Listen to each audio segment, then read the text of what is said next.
ഇസ്രായേലും ഗാസയും, കൃത്യമായിട്ട് പറഞ്ഞാൽ ഇസ്രായേലും പലസ്തീനും തമ്മിലുള്ള ഒരു വെടിനിർത്തൽ കരാർ നിലവിൽ വന്നിരുന്നു.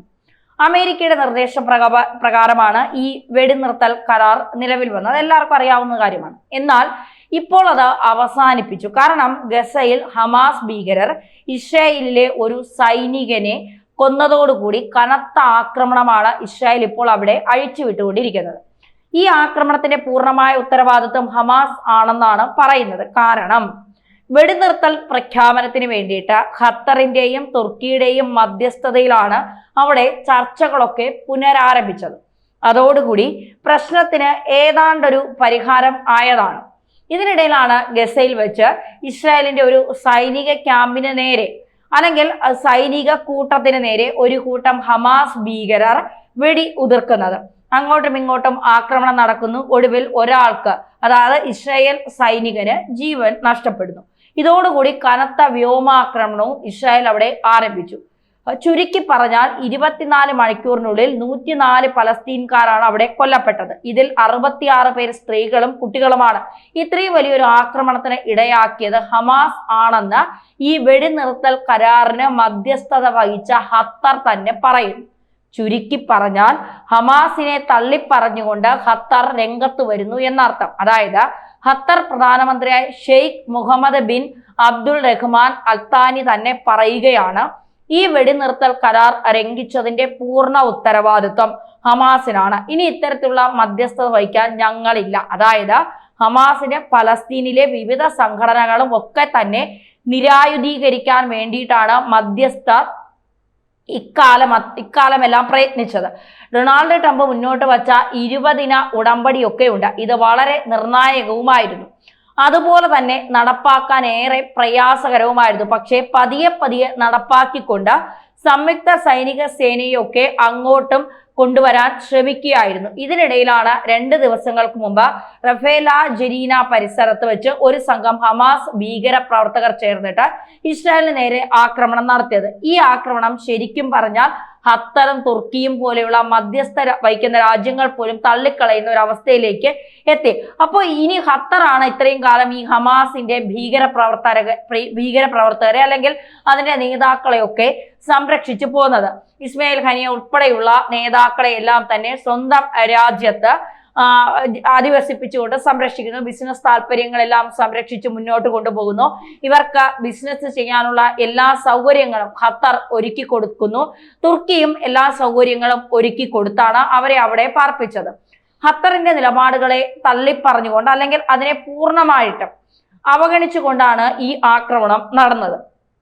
എന്തായാലും ഈ ഹമാസ് ഒരു ഒഴിയാബാധയായി മാറുമെന്നാണ് ഇപ്പോൾ ഖത്തർ പറയുന്നത്. അതായത് അവരുടെ പ്രധാനമന്ത്രി Sheikh Mohammed bin Abdul Rahman Al Thani തന്നെ പറയുന്നു, ഇന്നല്ലെങ്കിൽ നാളെയും ഈ ഹമാസ് എന്ന് പറയുന്നത് നമ്മുടെ തോളിൽ തൂങ്ങുന്ന ഒരു ഭീകര സംഘമായി മാറും. നമ്മൾ പറഞ്ഞാലൊന്നും അവർ കേൾക്കില്ല.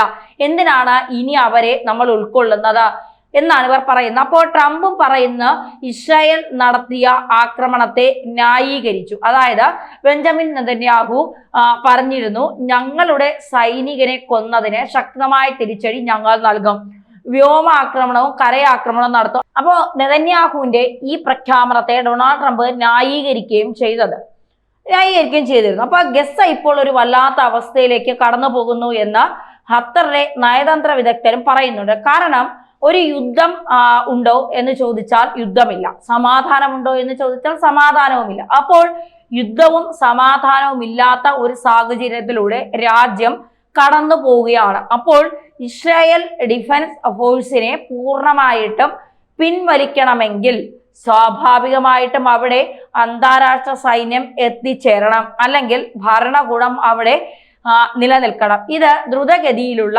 പുരോഗതി നടപ്പാക്കിയില്ലെങ്കിൽ മാത്രമേ ഇവിടുത്തെ പ്രശ്നങ്ങൾക്ക് ഒരു ശാശ്വത പരിഹാരം ഉണ്ടാവുകയുള്ളൂ. എന്തായാലും 100 പേരോളം ആക്രമണത്തിൽ കൊല്ലപ്പെട്ടു എന്ന് പറഞ്ഞാൽ ഹമാസും ആയുധങ്ങളുമായിട്ട് രംഗത്തേക്ക് ഇറങ്ങുന്നു എന്നൊരർത്ഥം കൂടിയുണ്ട്. അപ്പോ അന്താരാഷ്ട്ര സമൂഹത്തെ മുന്നോട്ട് കൊണ്ടുവന്ന് ഗസയെ പുനർനിർമ്മിക്കുവാനുള്ള പ്രവർത്തനം നടത്തണമെന്ന് ഡൊണാൾഡ് ട്രംപ് നേരത്തെ പ്രഖ്യാപിച്ചു. ഖത്തറും തുർക്കിയും എല്ലാം പ്രവർത്തനങ്ങളുമായിട്ട് മുന്നോട്ട് പോയിക്കൊണ്ടിരിക്കുന്ന സമയം കൂടിയായിരുന്നു. ഇതിനിടയിലാണ് ഹമാസ് പ്രകോപനം സൃഷ്ടിച്ചുകൊണ്ട് ഈ വെടിനിർത്തൽ കരാറിന്റെ ലംഘനം നടത്തിയിരിക്കുന്നത്. ഇപ്പോൾ ഇസ്രായേൽ പറയുന്നത് ഞങ്ങളുടെ ബന്ധുക്കളെ മുഴുവൻ വിട്ടു നൽകണം എന്നാണല്ലോ.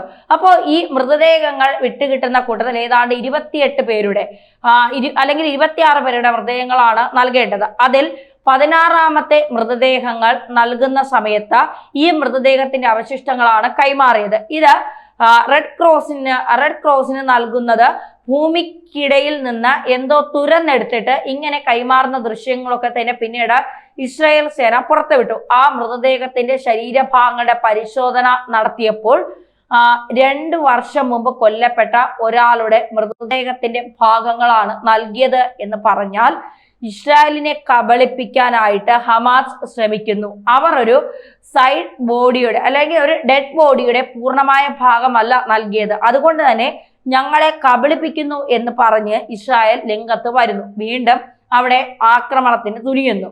അതായത് ഈ കോൺക്രീറ്റ് കൂമ്പാരങ്ങൾക്ക് ഉള്ളിലോ അടിയിലോ ഇവർക്ക് പോയി പരിശോധിക്കാൻ പറ്റുന്നില്ല, ഞങ്ങൾക്ക് കൂടുതൽ സമയം വേണം, ഇതൊക്കെയാണ് ഹമാസ് പറയുന്നത്. പക്ഷെ ഇതൊക്കെ പറയുമ്പോഴും ഹമാസ് ശക്തമായ രീതിയിൽ അവിടെ ആധിപത്യം സ്ഥാപിക്കാൻ ശ്രമിക്കുന്നു എന്നാണ് ഇസ്രായേലിന്റെ ആരോപണം. അതുകൊണ്ട് ഇസ്രായേൽ ഡിഫൻസ് ഫോഴ്സ് അവിടെ ഇനിയും ആക്രമണം തുടരും. ഖത്തർ ആ രാജ്യത്തെ തള്ളി പറയുന്നു. American president Donald Trump Benjamin നെതന്യാഹുവിന്റെ പ്രവർത്തികളെ ന്യായീകരിക്കുന്നു. നെതന്യാഹുവും സൈന്യത്തിന് ഉത്തരവിട്ടു, നിങ്ങൾ കനത്ത ആക്രമണം നടത്തിക്കോളൂ, ഹമാസിനെ പൂർണ്ണമായിട്ടും നിരായുധീകരിച്ചോളൂ എന്നുള്ള ഒരു നീക്കത്തിലേക്കാണ് പോകുന്നത്. ഇതിനിടയിൽ ഇസ്രായേലിനുള്ളിൽ തന്നെ ഒരു കലാപ സമാനമായ പ്രശ്നങ്ങൾ ഉണ്ടാകും. അതായത് ഇസ്രായേലി യുവാക്കൾ നിർബന്ധിതമായ സൈനിക സേവനം നടത്തണം. എന്നാൽ യാഥാസ്ഥിതിക ജൂതർ എന്നറിയപ്പെടുന്ന ഹരേദികൾ ഇതിനെതിരെ വലിയൊരു പ്രതിഷേധം ഇസ്രായേൽ സംഘടിപ്പിച്ചു. ദശലക്ഷ പ്രതിഷേധം എന്ന പേരിട്ടുകൊണ്ടാണ് ഇത്തരത്തിൽ ഒരു പ്രതിഷേധ പ്രകടനം നടത്തിയത്. അതായത് ഈ ഹരേദികൾ ജെറുസലേം കവാടം ഉപരോധിച്ചുകൊണ്ട് വലിയൊരു സമരം നടത്തുന്നു. കാറിലും ബസ്സിലും ട്രെയിനിലും ഒക്കെ ആയിട്ട് ലക്ഷക്കണക്കിന് ഹരേദികൾ അവിടേക്ക് എത്തി എന്നാണ് പറയുന്നത്. എന്തായാലും 10,000-കണക്കിന് ആളുകൾ എത്തിയതോടുകൂടി നഗരത്തിൽ പലയിടത്തും ഗതാഗതം സ്തംഭിച്ചു. വാഹനങ്ങൾ മുന്നോട്ട് പോകാത്ത അവസ്ഥ, ഈ കമ്പോളങ്ങളൊക്കെ അടച്ചിടേണ്ട അവസ്ഥ, അങ്ങനെ വലിയൊരു പ്രതിസന്ധി അവിടെ സൃഷ്ടിക്കപ്പെട്ടു. നിരവധി ആളുകൾ സമീപത്തെ കെട്ടിടങ്ങളിലൊക്കെ കയറി നിന്ന് മുദ്രാവാക്യം വിളിക്കുന്നു, ഇസ്രായേൽ ഭരണകൂടത്തിനെതിരായിട്ടുള്ള നിലപാട് പ്രഖ്യാപിക്കുന്നു. ഇതിനിടയിൽ ചില ആളുകൾ സമീപത്തെ കൂറ്റൻ കെട്ടിടങ്ങളിലുമൊക്കെ കയറി ഇവരെ തടയാൻ പോലീസും എത്തി. എന്തായാലും 20 വയസ്സുള്ള മെനാഫ മെൻഡൽ ലിറ്റ്മാൻ എന്ന് പറയുന്ന ഒരാൾ, അതായത് ഈ ഹരേദി വംശജ്, അവിടെ നിന്ന് വീണ് മരിക്കുകയാണ്. ഇയാളെ ആരെങ്കിലും കൊന്നതാണോ, ദുരൂഹ സാഹചര്യത്തിലാണോ ഈ മരണം എന്നത് സംബന്ധിച്ച് ഒരു കൃത്യതയുമില്ല. എന്തായാലും തങ്ങളുടെ കൂടെ പ്രതിഷേധത്തിന് വന്ന ഒരാൾ ദുരൂഹ സാഹചര്യത്തിൽ കൊല്ലപ്പെട്ടതോടുകൂടി പ്രതിഷേധക്കാർ പതിയെ പിൻവാങ്ങുകയാണ്. ഈ പ്രതിഷേധക്കാർ പിൻവാങ്ങിയപ്പോൾ 100 കണക്കിന് വരുന്ന യുവാക്കൾ അവിടത്തെ പോലീസുകാരുമായിട്ട് ആ പിൻവാങ്ങലിനിടയിൽ ഏറ്റുമുട്ടി. അങ്ങോട്ടും ഇങ്ങോട്ടും സംഘർഷമുണ്ട്. മാധ്യമ പ്രവർത്തകർക്ക് നേരെ ആക്രമണം നടത്തി, വനിതാ മാധ്യമ പ്രവർത്തകരെ ആക്രമിച്ചു. അങ്ങനെ വീണ്ടും ഒരു സംഘർഷ സമാനമായ സാഹചര്യം നിലനിൽക്കുന്നു. ഇസ്രായേൽ ഭരണകൂടം അവിടെ തന്നെ ഈ ഹരേദി വംശകർക്ക് നേരെ ആക്രമണം നടത്തുകയും ചെയ്യുന്നു. എന്തായാലും ഹരേദി യഹീവ വിദ്യാർത്ഥികൾക്ക് നിർബന്ധിത സൈനിക സേവനം നടത്തണ്ട എന്ന് നേരത്തെ തന്നെ ഇസ്രായേൽ ഭരണകൂടം തീരുമാനിച്ചിരുന്നു. കാരണം 2023 ജൂൺ വരെ ഇസ്രായേൽ സൈനികർ ആവശ്യത്തിനുണ്ടായിരുന്നു. പക്ഷേ പിന്നീട് സൈനികരുടെ എണ്ണം കുറഞ്ഞതോടുകൂടി ജൂണിൽ ഈ പറയുന്ന നിർബന്ധിത സൈനിക സേവനം വേണ്ട എന്ന കരാറിൽ നിന്ന് ഇസ്രായേൽ ഭരണകൂടം പിന്മാറുകയാണ് ചെയ്തത്. അങ്ങനെ നിർബന്ധിത സൈനിക സേവനത്തിന് ഹരേദി യഹീവ വിദ്യാർത്ഥികളെ നിർബന്ധിക്കുന്നു. അവർ അങ്ങോട്ടേക്ക് പോകാതിരുന്നപ്പോൾ പോലീസിനെ ഉപയോഗിച്ച് അവരെ കണ്ടുപിടിക്കാനുള്ള ശ്രമം നടത്തുന്നു. അപ്പോൾ കഴിഞ്ഞ 1-2 മാസങ്ങൾക്കുള്ളിൽ 870ഓളം ഹരേദികളായ യുവാക്കൾ അറസ്റ്റ് ചെയ്യപ്പെടുന്നു. നിർബന്ധിത സൈനിക സേവനത്തിന് ഇസ്രായേൽ പ്രേരിപ്പിക്കുന്നു എന്നൊക്കെയുള്ള കാര്യങ്ങൾ ഉണ്ടാവുന്നു. വീണ്ടും ഇസ്രായേലിൽ ഒരു സംഘർഷാവസ്ഥ ഉണ്ടാകുന്നു. ഇതിനിടയിലാണ് ഹമാസിനെ ഖത്തർ കൈയൊഴിഞ്ഞിരിക്കുന്നത്.